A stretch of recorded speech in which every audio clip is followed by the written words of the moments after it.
Hello YouTube, how everyone doing today? I hope you are doing great. This is a little different type of video that I'm making. Is Jeffrey Dahmer talking. So tell me and let me know how y'all feel about it. And check it out. Alright. Also, before I press play so y'all can hear this, it's going to be someone asking Jeffrey Dahmer questions. Also, I have another video with Jeffrey Dahmer and stuff like that. So let me know what y'all think, y'all.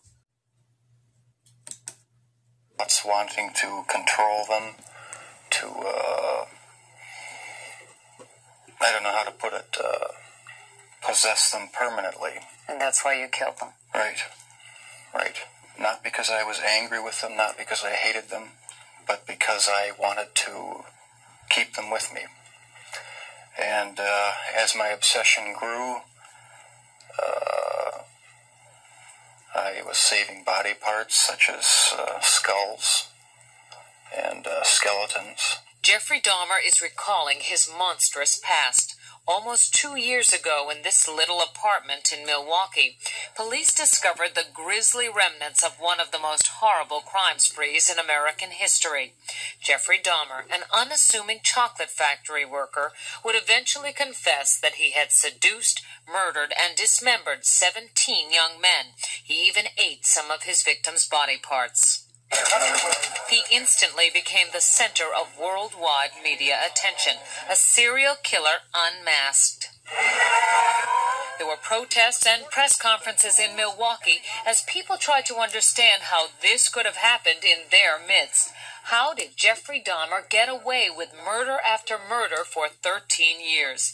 How did a boy born into a hard-working, middle-class family turn into the worst kind of monster imaginable? In this exclusive interview, we put those questions to Jeffrey Dahmer himself. We met with him at the Max. Just an object for pleasure instead of a living, breathing human being. It seems to make it easier to do things you shouldn't do. The reason why Jeffrey Dahmer was able to get... But, after the first killing was not planned. I was coming back from the shopping mall back in '78. I had fantasies about picking up a hitchhiker and taking him back to the house and having complete control and dominance over him. The hitchhiker's name was Stephen Hicks. He was just 18. Jeffrey Dahmer took him to his parents' house. There he strangled him with a barbell. He dismembered the body and hid it in a drain pipe. It was Jeffrey Dahmer who gave those details to the police in his confession. No one had a clue as to what was happening for over a decade. During that time, Jeffrey... to fully express what I wanted to do. There was just not the physical opportunity to do it then. And I started, when I moved to Milwaukee in '81, I started reading pornography, going to the bookstores. Eventually that led to frequenting the gay bars. And then one time I brought this young man back to the hotel room, the Ambassador Hotel. Was just planning on drugging him and spending the night with him. I had no intention of hurting him.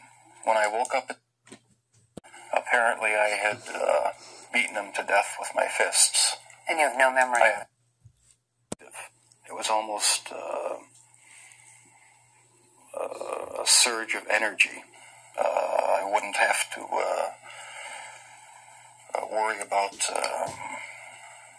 any of their needs or anything. I just had complete control of the situation.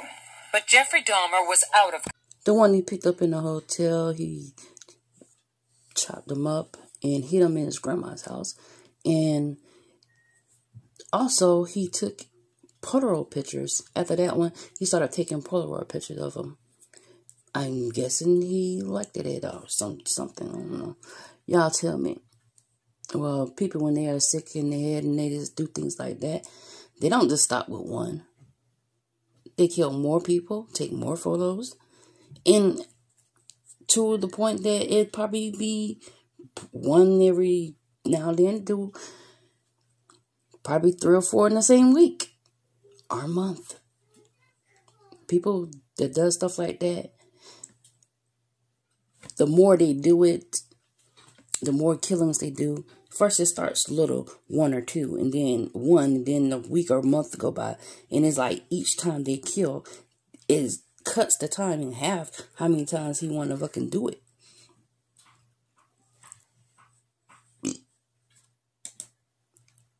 Remembering their appearance, their physical beauty.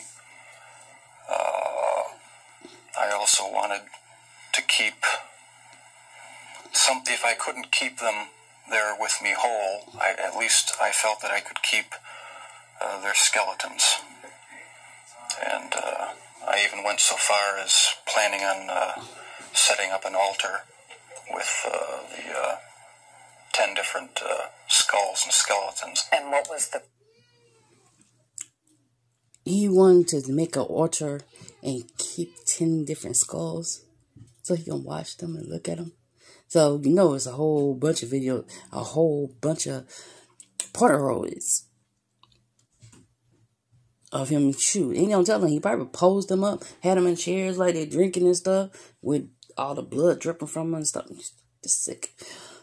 It's just sick.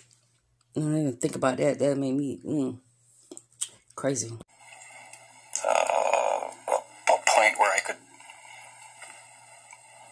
I don't know. It's so bizarre and strange. It's hard to describe. A place where I could collect my thoughts and feed my obsession. When the bodies were... So he can feed his obsession. Really? So, you know, with that being said, he altered, you know, then, you know, they all probably have, they have to be commentating with other killers. Changing photos and stuff like that. They have to be. Making lampshades and stuff like that. This shouldn't be too gory, or bloody looking or whatever, because, you know what? Movies today, horror movies, which I love my horror movies.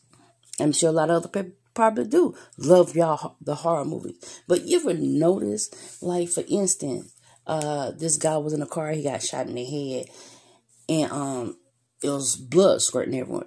Everybody thought it was fake. And I knew it wasn't fake.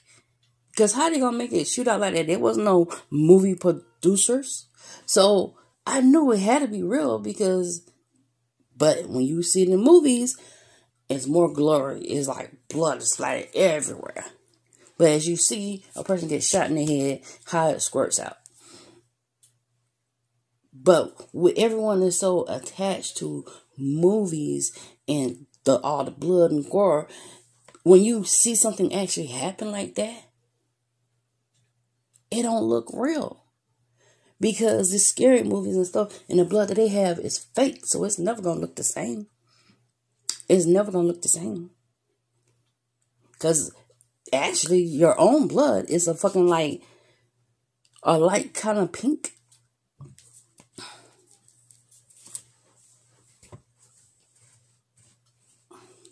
But anyways, you get back talking, listening to it, so I can listen to this sicko. She just asked him, was it times when he thought it was grotesque when he seen what he have done?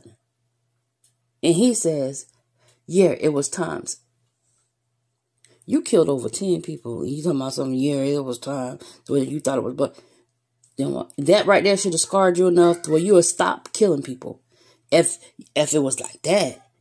Shouldn't you stop talking and start killing people? Since it was too much blood, too much glory. Get out of here with that shit, you lying ass nigga. There were times, but the compulsive obsession with doing what I was doing overpowered any feelings of revulsion. This man with a quiet, almost shy demeanor became a master manipulator who was able to lure strangers he met at gay bars to his apartment. He was even able to con the police into returning a 14-year-old boy to him after neighbors called 911 upset that the child was in the street naked and bleeding. Dahmer convinced the police that he and the boy were simply having a lover's quarrel. What the fuck? What the fuck? So basically, they could have saved that boy's life. And the boy looked Chinese. They could have saved his fucking life, but they returned him to him? Are you fucking serious? What the fuck? Do y'all hear this shit? That's right there, just fucking crazy. That's crazy as hell.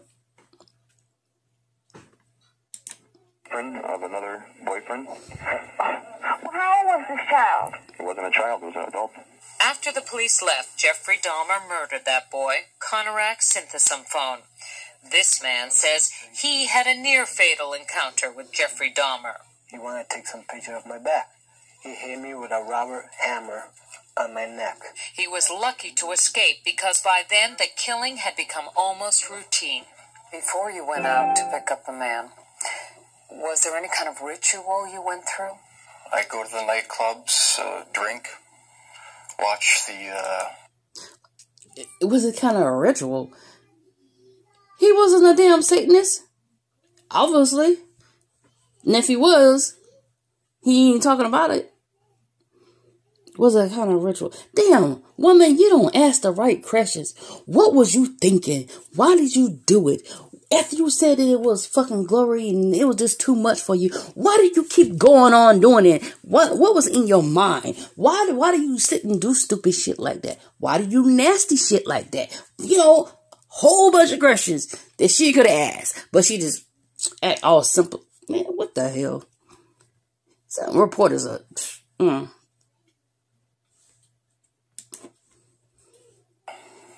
striptease shows. And if I didn't meet anyone at the bars, I'd go to the bath clubs and meet someone there, offer them money, and we'd go back to the apartment, have a few drinks. I'd have the sleeping pill mixture already prepared. Person would drink it, fall asleep, and that's when they would be strangled. Watching the movie Exorcist 3 was also part of his ritual. It put him in the mood for murder. I felt so hopelessly strangled. Watching the movie Exorcist 3 was also part of his ritual. It put him in the mood for murder. I felt so hopelessly evil and perverted that I actually derived a sort of pleasure from watching that tape. Did you like feeling evil? No, I didn't. But I tried to overcome the thoughts, and it worked for a while, but eventually I gave in. While Jeffrey Dahmer may say things today that make it seem like he understands what went on in his mind, he does not. All he can do is tell you what happened, but he cannot stop whatever it is that drove him to kill in the first place. Do you still feel those same urges? Do you still feel that compulsion, that obsession? I wish I could say that it just left completely, but no, there are times when I still do have the old compulsions. Jeffrey Dahmer says as time went on, his mind became more and more warped, and yet he was clever enough to continue to elude police and lure young men to his apartment. We should warn you, the details are very graphic. I ain't hear no very graphic details yet. Oh my God. You're the most sorriest fucking reporter in the world. Probably why you ain't no reporter no more anyways. But, she said that part of his ritual was watching The Exorcist. Do you know how many times I watched The Exorcist? I probably watched The Exorcist like 1,000,000 times. And at one time, I watched Exorcist, that I thought, now that's a good idea. I'm gonna go snatch a couple people up and brutalize them. What the fuck? Who the fuck even think like that? Girl, hush. Thank you. So who thinks fucking like that? Sorry, I'm probably like a little lower, but I ain't trying to yell too loud for the kids here. But what in the fuck twisted motherfucker thinks like that? I don't watch Freddy. I don't watch Jason. I don't watch Michael Myers. I don't watch the Chainsaw Massacre, Wrong Turn. I don't watch all them fucking movies, and not one goddamn time that I thought in my motherfucking head, okay, that's a great idea. I'm gonna go kill some people. Hell no. Because I have morals. Because I got some goddamn sense. Sense enough not to go like, oh, that seems fun. Let's go do that. No. So any motherfuckers that think about doing some shit like that, you need to be slapped. Now I ain't saying going out there slap people, because you don't know who is out there committing murders. And if you do know the person committing murders and just killing people and torturing them and shit like that, you gotta be ashamed of yourself to be hanging around that motherfucker. And for that motherfucker not be in jail and you still hanging around that motherfucker, you need to be slapped. Anyways, sorry, I got a little over, but shit, that sometimes fucking takes that to fucking open people's eyes and make them fucking listen. Stop doing stupid shit. If you see a person and you don't like what they're doing, why the fuck you still hanging around there? And the motherfucker like little kids and sick twisted ways, why the fuck you hanging around them? If a motherfucker is talking about what they gonna do to a little girl, why the fuck you hanging around him? Or her? Because it's all women are pedophiles too. So with that being said, if you fucking have that shit in your head, or you hanging around somebody like that, it's natural that someone is gonna think that you're just like that motherfucker. And if you're not like the motherfucker, and you don't know what the motherfucker's doing behind closed door, if somebody fucking look to try to kill that person, they're gonna kill you too. Because you was hanging around the wrong fucking person.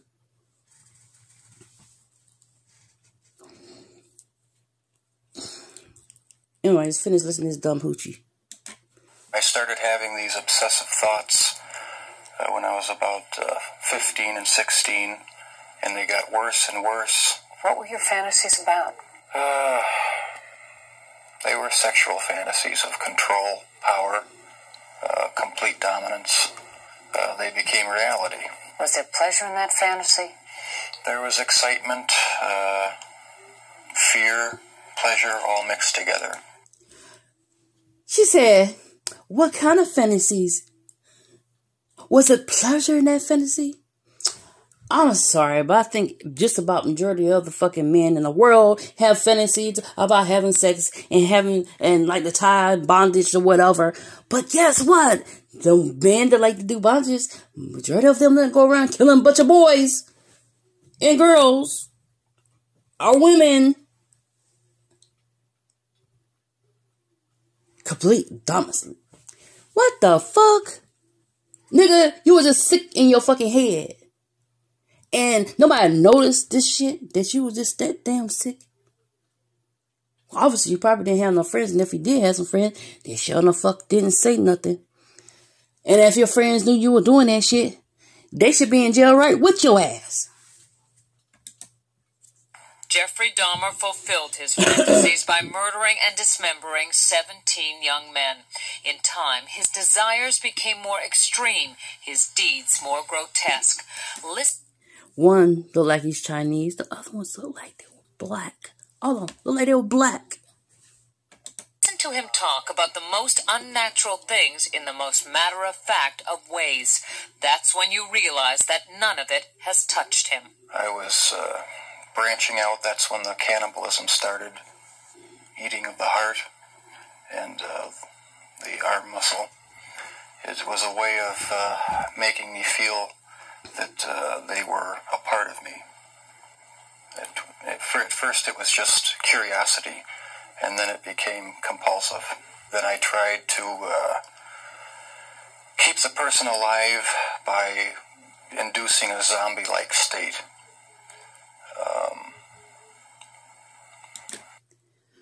You try to keep a person alive to induce a zombie-like state. You hear this? Induce a zombie-like state. Do you hear this? You hear how this nigga talking? He don't got no damn excuse why he's so fucking intelligent and fucking eluded the fucking police and stuff like this. All this stuff, fucking half of them. What the hell? Think about that. What kind of person is intelligent like that thinks about bondage, that thinks about sexual things with boys, that thinks about this shit and then acts on it, and he wants to keep the person out with him? And so he induced a zombie-like state? What the fuck? What the hell did who is his parents? No, I'm gonna look up something about his damn parents and find some shit out, because that is weird, crazy.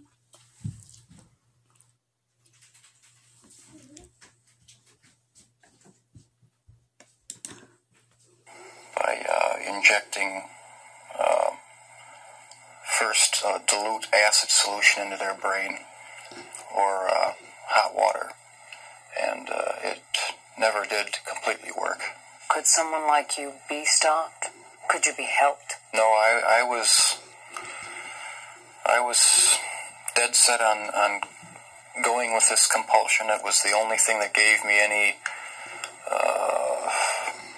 any satisfaction.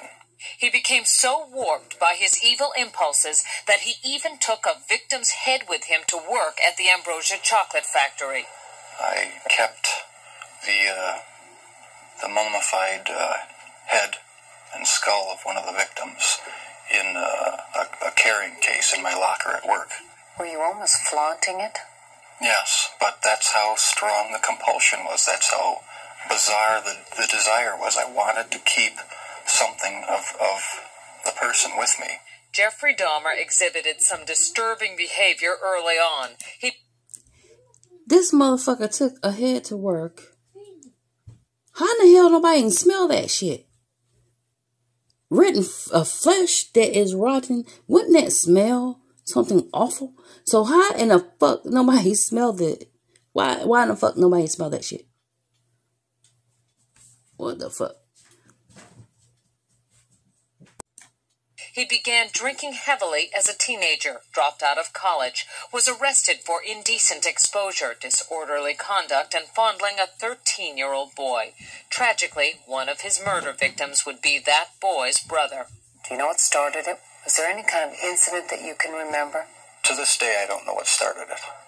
And the person to blame is sitting right across from you. That's the only person. Not parents, not society, not pornography. I mean, those are just excuses. His macabre 13-year crime spree finally ended when this man, Tracy Edwards, brought the police to the infamous apartment. Like the others, he had gone there with the promise of money. He was listening to my heart, because at a point he told me he was going to eat my heart at that point. I hit him, and I ran. What was the turning point for you that made you suddenly realize that you had done something terribly wrong, something you should be sorry for? It was the night of the arrest. I have no memory of what happened during the 6 hours before the last. Wow, he have no memory before or after. He have no memory of that. Now he don't have no memory after the black boy told on his ass. After he was paying them and never even actually paid them. So basically he never paid them. He promised these young kids money and didn't never give it to them. He fucking did some crazy shit to him and then killed him. You hear this shit? Anyways, that's enough for listening to this crazy ass motherfucker right here, because But did y'all know he's dead? Yeah, I hope y'all know he's dead. Yeah, he been dead for a long time. But anyways, I have another video coming up on his ass. So stay tuned for the next one. Like and share, and all my followers, thank you so much. Love y'all all, family. Also, one more thing. Check out CJ the Show channel. He might be doing one on Jeffrey Dahmer also.